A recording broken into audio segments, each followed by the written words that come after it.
Jaya Purnama Prasari sebagai Sultan Limpat Buset di pengikut Diponegoro. Pangeran Diponegoro adalah seorang pahlawan nasional Republik Indonesia. Beliau dilahirkan di Yogyakarta 11 November 1785 di Yogyakarta dari seorang garwa Ampéyan bernama R.A. Mangkarawati, yaitu seorang garwa Ampéyan istri non permaisuri yang berasal dari Pacitan. Ia meninggal pengasingannya di Makassar, Sulawesi Selatan pada tanggal 8 Januari 1855 pada umur 69 tahun yang dimakamkan di Makassar. Pangeran Diponegoro adalah putra sulung Hamengkubuwana III, seorang Raja Mataram di Yogyakarta. Pangeran Diponegoro bernama kecil Bendoro Raden Mas Ontowiryo. Ini kisah di mana perjuangan Pangeran Diponegoro dimulai untuk merebut Indonesia dari tangan Belanda. Pada tanggal 5 Januari 1808, pada waktu penguasaan Daendels, terjadi persetujuan pihak Belanda dan keraton. Saya ingin pembangunan dari Anyer hingga Panarukan harus dilakukan secepatnya. Pokoknya saya tidak mau tahu. Akses harus dilakukan untuk melancarkan pembangunan jalan. Kami tidak bisa melakukannya sebelum ada persetujuan dari pihak keraton. Pilih saja jalur lain. Bagaimanapun caranya saya mau akses segera dibuka. Kedua pihak tidak ada yang mengalah. Mereka tetap bersikukuh dengan pendapatnya masing-masing. Sri Sultan Hamengkubuwono IV ingin agar adiknya diangkat menjadi penguasa kerajaan Yogyakarta.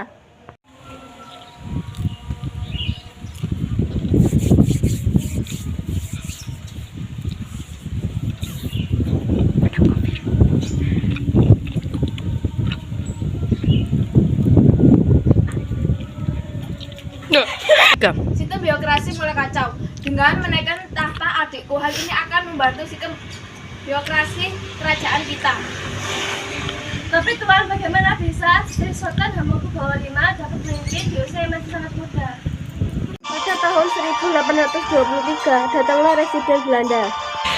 Bagaimana kerajaan Tuan saya pimpin untuk menggantikan Tuan sampai adik Tuan bertumbuh dewasa? Sepertinya pihak keraton dapat memimpin. Dia adalah keturunan dari Pakualam, yaitu Diponegoro. Bagaimana bisa Tuan menolak niat baik saya ini? Baiklah, kalau memang tawarmu itu didasarkan oleh niat baik.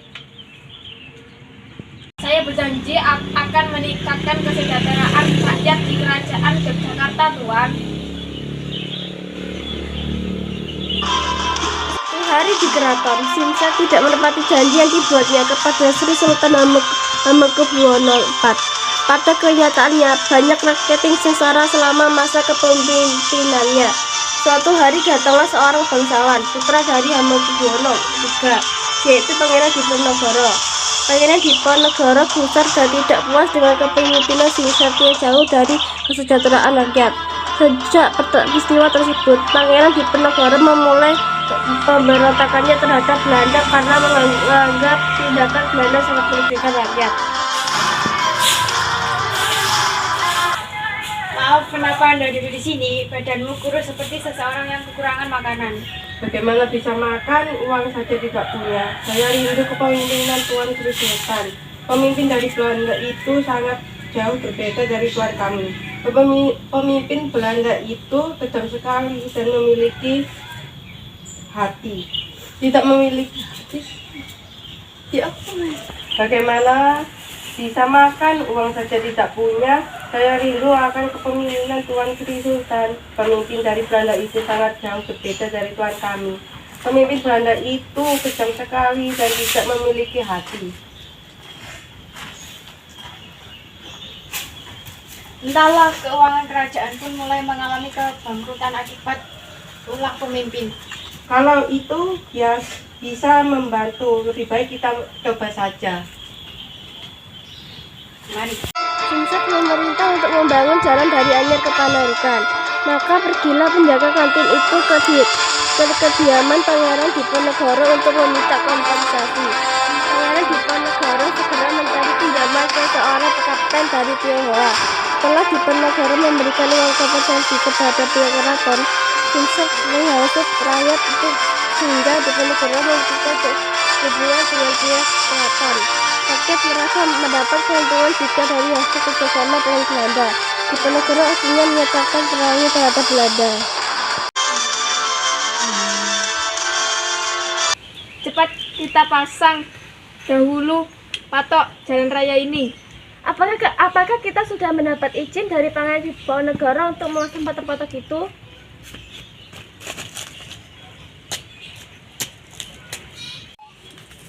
Sudahlah, apa pedulimu akan Pangeran Diponegoro? Cepat perintahkan anak buahmu untuk segera melaksanakan pembangunan jalan itu.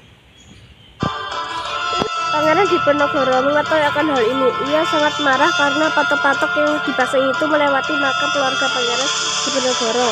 Pangeran Diponegoro marah dan menyuruh rakyat untuk mencabuti patok-patok tersebut.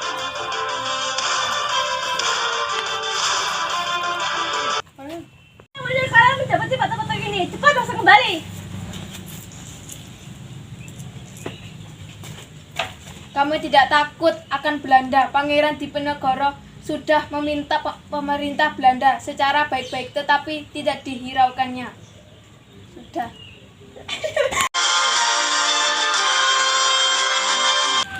Tuan, bagaimana ini? Kemana kita harus berlindung?